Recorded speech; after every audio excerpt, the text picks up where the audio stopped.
Thank you, Rajiv, for such a beautiful and articulate introduction.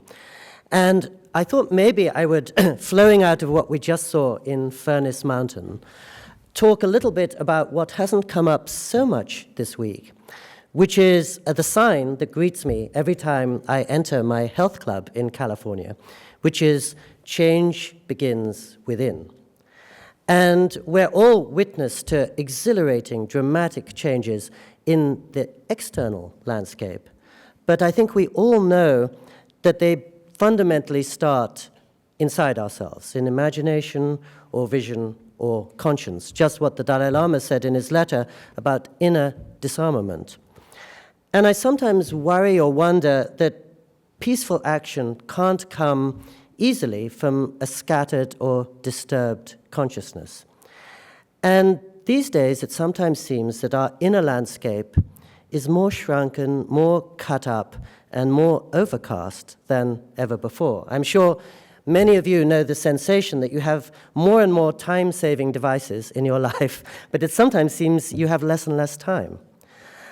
Every single person in this room, even if you were not at the Festival of Faiths, would take in more data today than Shakespeare took in his entire lifetime. Does that mean you know more than Shakespeare? Does it mean you're wiser than he? I'm not sure. The average American today spends 8.5 hours every day in front of a screen, which may mean that the real world has a greater power to confound or unsettle us than ever before. There's a great new field called interruption science, and researchers in it have found that it takes the average person 25 minutes fully to recover her concentration after just one phone call. But in a room such as this, the average person receives a phone call every 11 minutes.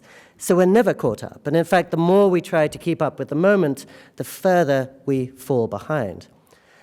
And my sense is that humans were never meant to live at a pace determined by machines. And really the only way we could do that is by squandering our humanity and becoming machines ourselves. I think we were made for living at the speed of life rather than the speed of light. And I'm thinking, too, that if there's one thing that everybody in this room would take a bet on, it is that our devices are not going to get slower or go away. And we wouldn't want them to, because unquestionably, recent technology has made our lives healthier and brighter and longer and happier.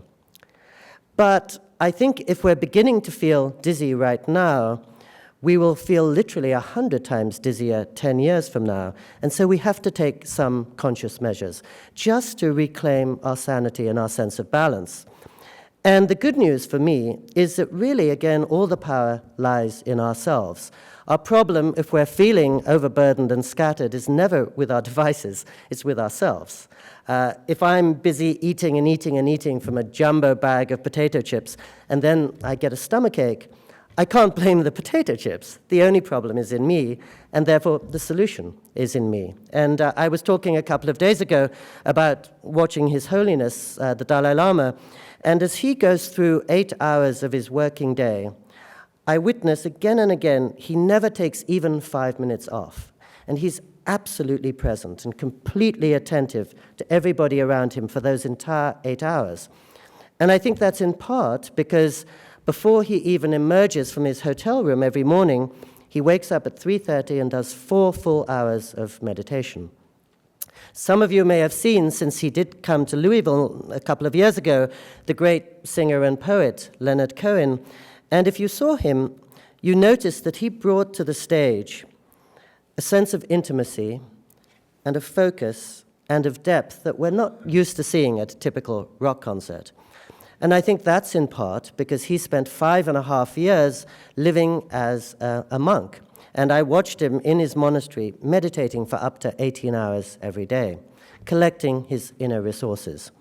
Now, most of us in this room are not monks, but even Steve Jobs, for example, who gave us these devices, famously came to all his important decisions by walking unplugged, just thinking things out or having a conversation with friends.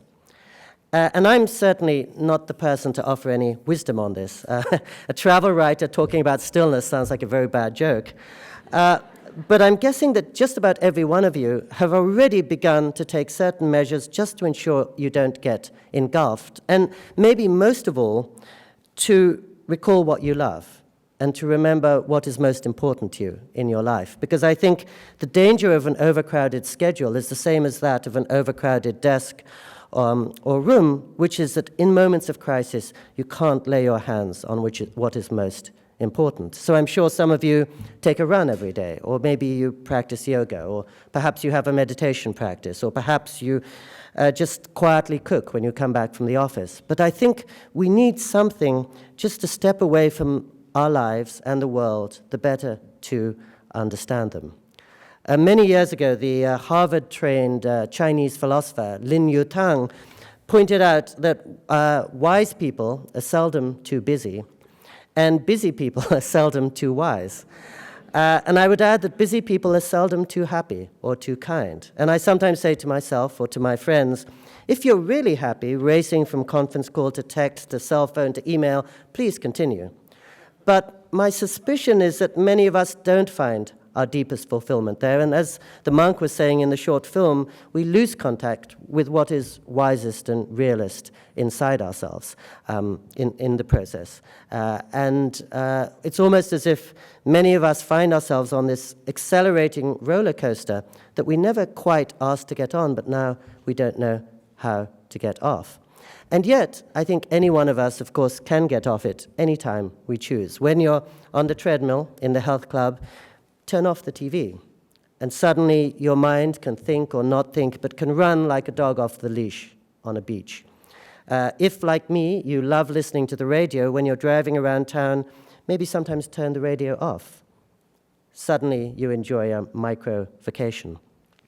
In our little apartment in Japan, every night I'm waiting for my wife to come back from her job, and I, so to speak, kill time, or I used to, by scrolling through websites or checking my emails or turning on the TV. There's never anything to watch on Japanese TV. And then one day I just turned off the lights and I put on some music. Initially quiet music, but in later days not so quiet music. And I was amazed how much clearer I felt when I heard her key in the door, how much better I slept, and how much less jangled I was when I woke up the following morning. I think the last 20 minutes and the first 20 minutes of every day are disproportionately important to our well-being. And it's funny that, at least in myself, I noticed this crazy double standard. A few years ago, I went for my annual checkup with my doctor. He looked at my blood test figures and he said, well, you seem fine, but you're not getting any younger, so you should take exercise 30 minutes every day. And the minute he said that, I signed up at the local health club, and I religiously, so to speak, observed that every day.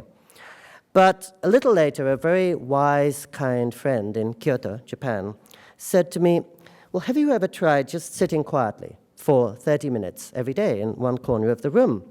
And I said, no way, I don't have time for that, especially now I'm going to the health club every day. And it didn't take me long to realize that was a very silly and short-sighted thing to say. It's akin to saying, I don't have time to take my medicine. I don't have time to go to the doctor. I don't have time to be either happy or kind. One thing that I have begun doing is every season I go for 3 days on retreat. And every time, although I've been doing it 25 years, as I'm driving up to the monastery, I'm feeling really guilty to be leaving my aged mother and my wife behind. I feel a bit nervous that I'm not going to be reading my boss's emails for 72 hours. I sometimes feel frustrated I'm missing a friend's birthday party or a great concert.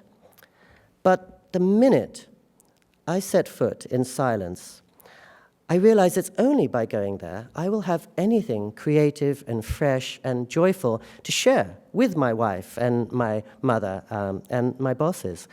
The rest of the time, all they're getting is hurried, catch you later as I race out the door, which isn't very beneficial to them or to me.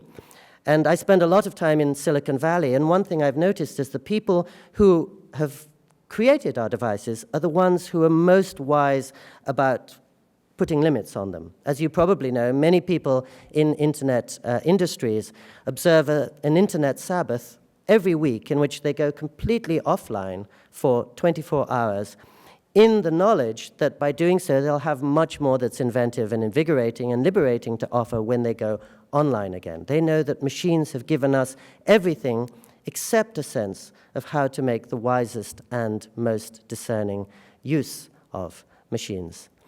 And I think one reason why this all has a certain amount of urgency is what we do in the world, how we bring our thoughts into right action, as Owsley was saying.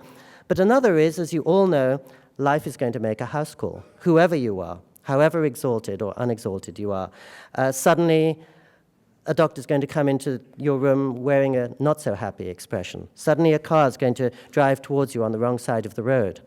Suddenly, as happened to me last year, you're spending 5 weeks in an ICU with somebody whose life seems very, very precarious.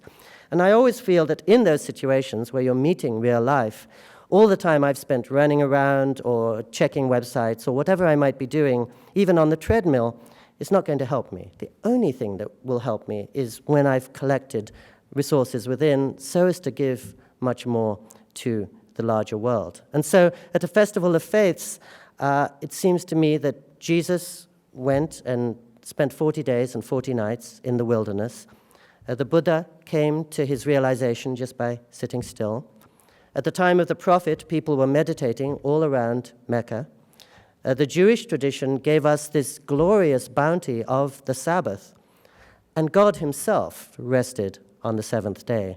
So I think every major tradition in the world is just telling us one thing, which is give inner peace a chance. Thank you.